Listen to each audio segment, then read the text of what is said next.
हमने जो कुछ आज तक पढ़ा देखा, गवर्नमेंट का काम कंस्ट्रक्टिव होता है, वो तामीरी सोच लेके आगे निकलते हैं। लेकिन यहाँ इसका उल्टा हो रहा है। जो हमने भी छोटी क्लासों में पढ़ा था, गवर्नमेंट कैसे चलती है, by the people for the people of the people.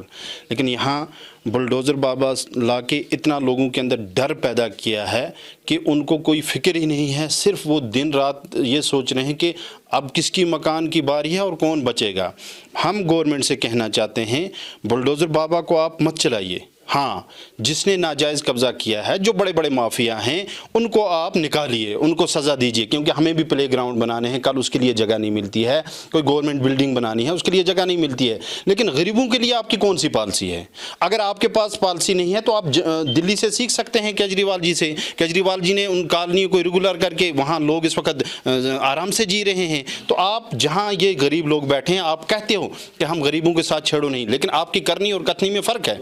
आप कहते हो, करते हो कुछ और हो। अगर आप कहते हो, जिस तरह आपने बुलडोज़र बाबा के लिए एक आर्डर निकाला, इसके लिए भी आर्डर निकाल दीजिए कि जिसके पास 10 मरले होंगे या 15 मरले से नीचे ज़मीन है या जिसका मकान है, हम उसके साथ नहीं छेड़ेंगे। आप तो उन्हीं लोगों पे आए रोज़। कल मैं एलजी साहब का सुन रहा था, उसने कहा नहीं छेड़ेंगे। हमारे कोई मिनिस्टर गए थे दिल्ली, वहाँ बात हुई साहब का मिनिस्टर, तो उन्होंने कहा इसके साथ नहीं छेड़ेंगे। लेकिन इस वक्त फिर बुलडोज़र बाबा चल रहा है। आपने जो 100 बुलडोज़र बाबू को बाहर से लाया, उसकी जगह 100 मेरे नौजवानों को नौकरी देनी थी। नौजवान इस वक्त बेरोजगारी इतनी बढ़ चुकी है कि वो बेरोजगारी की वजह से नशे में लतपत है।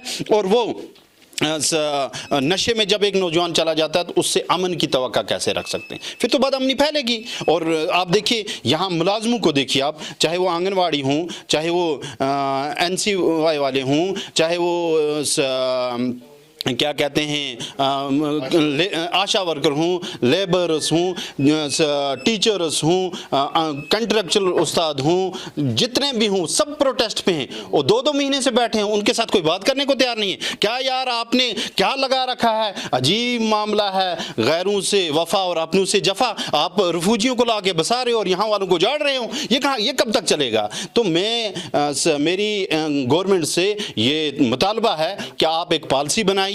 पॉलिसी के तहत यहाँ जो आपने कहा था कि हम जॉब देंगे, नौजवानों के लिए जॉब के मौके पैदा कीजिए जो बेरोजगार हैं। और महंगाई पे इस वक्त ये जो बुलडोज़र बाबा है ना, इसके पीछे एक और राज भी है। राज ये है, ये लोगों का माइंड डाइवर्ट करना चाहते हैं। महंगाई पे कोई सवाल ना उठाए, बेरोजगारी पे कोई सवाल ना उठाए, इनकी पॉलिसियों पे कोई सवाल ना उठाए। इन्होंने डर से लोगों को दबाया हुआ है। कश्मीर के लोग इस वक्त इस डर से बहुत सारे काम आपने किए जिसकी वजह से कौमे में है, और जिस दिन कौमें से ऊपर उठेंगे। और मैं आपको कहता हूं, आम आदमी पार्टी अगर इसी तरह गरीबों पर जुल्म रहा तो आम आदमी पार्टी सड़कों पे निकलेगी, आवाम सड़कों निकले, आम लोग सड़कों पे निकलेंगे और उस दिन आपको जवाब देना मुश्किल हो जाएगा। आप अपनी पॉलिसी को दुरुस्त कीजिए, लोगों के लिए पॉलिसी बनाइए। और वो कैसे हो सकता है? वो उसके लिए एक ही हल है कि आप जमहूरियत को कायम कीजिए, इलेक्शन कीजिए, लोगों के चुने हुए नुमाइंदे आए, वो अपनी बात उनके पास रखें। इस वक्त जो हमारे अफसरशाही हैं, वो किसी के साथ बात करने के लिए तैयार ही नहीं है,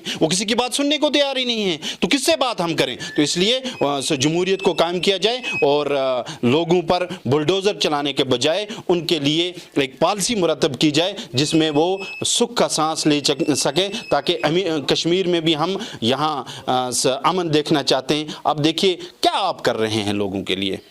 इस साल इतना नुकसान हुआ सेब का, तो आपने उन कारोबारियों को का KCC लोन माफ़ नहीं किया, और जो आगे कारोबार करना चाहता है उसको आपकी तरफ से लोन नहीं मिलता है। लेकिन अडानी को आप 250 करोड़ दे देते हो, विजय माल्या को इतने करोड़ दे देते हो, JK बैंक से जाता है। यहाँ वालों को अपनों को तो यही है ना। अब कहें किसे? हम उप भी करते हैं तो हो जाते हैं बदनाम, वो कत्ल भी करते हैं, कोई चर्चा नहीं उनकी। आज कब तक ये चलेगा? और मैं ये कहना चाहता हूँ, देखिए, आप अगर इसी तरह जुल्म करते रहे तो खुदा की लाठी में आवाज़ नहीं होती है, आपको जवाब देना पड़ेगा और अल्लाह की लाठी फिर आएगी। आप इन चीज़ों से बाज आइए, लोगों की सुनिए, आवाम की सुनिए। हाँ, जो लैंड माफिया हैं उनके खिलाफ आप कार्रवाई करें तो कोई बात नहीं है, लेकिन गरीबों को आप क्यों सता रहे हैं?